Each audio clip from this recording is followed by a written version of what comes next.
And so when we speak of cultivating positive traits, positive attitudes, it's not only in order to generate pleasant emotion. It's one of the side effects, but it goes beyond that because it's not only for ourselves. Because fundamentally, the deepest root cause of all suffering is egoism, self-centeredness. So as long as we only do things for ourselves, we are not truly transforming suffering. This is why, for instance, the Buddhist tradition, it's always said, we try to do it for the benefit of all sentient beings. Yes, we try to get enlightened. Yes, we try to transform all suffering, but not only for ourselves, for the benefit of all sentient beings. And that's very important because it's the attitude of non-selfishness.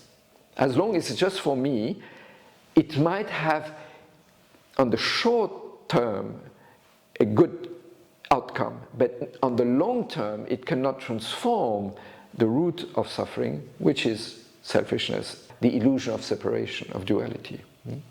So cultivating positive states of mind has to do with transforming the inner obstacles that are generating wrong attitudes. And the first one is really self-centeredness, egoism. Just seeing the world from my own perspective and not being attentive to the experience of others, for instance. So it's a lack of empathy, lack of compassion, so on. It's only about me and myself.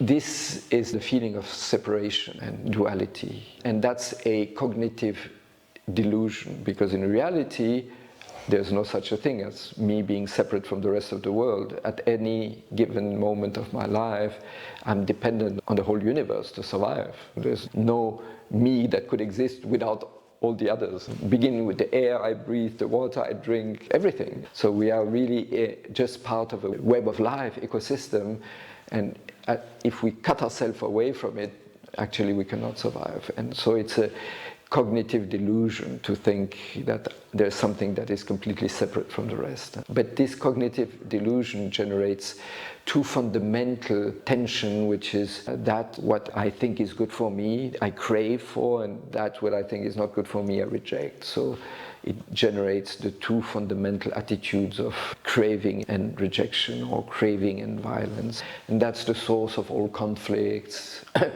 That craving or desire that I want to have more, I want to have more, I want to have more, that generates corruption, this generates social inequality, this generates really all the social ills.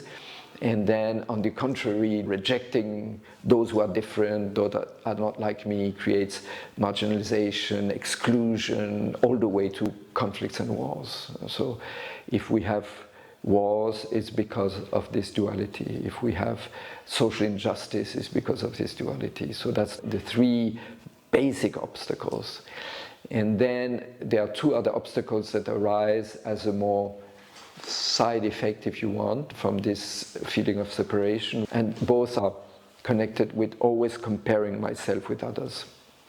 So if I feel that others are not as good as me, then I feel pride, I feel I'm better than others, I feel superior, and I consider the others as inferior, I don't treat them well, and I feel I'm such an important person, and the others are worth nothing. So pride is one, and the other one is if I compare and I feel, oh, you are better than me, then I feel inferior, then I feel jealousy, I feel envy, oh, I want to be like you, I'm not as good, and I feel inferior, I have a complex, and then I'm jealous that other people have more than me, are more intelligent than me, are more beautiful than me. And so these are also really sources of suffering.